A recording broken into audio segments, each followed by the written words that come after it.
How to access cPanel Web Disk. Log into your cPanel account and you will be on this page. Go to the Files section and click the Web Disk.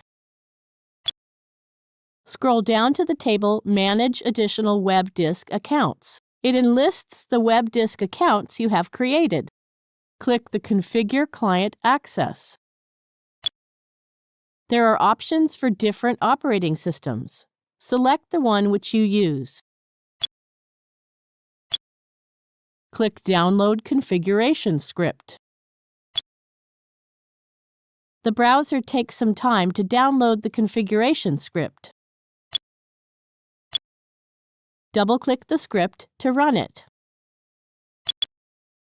Click the OK button. Now enter username and password.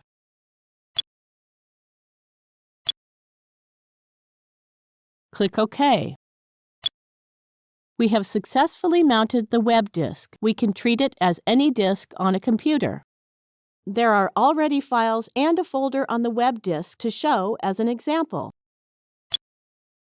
You can perform the various tasks on this file and folder. You can also add more files and they will be on the web. Now you know how to get access to cPanel Web Disk. Thank you for watching.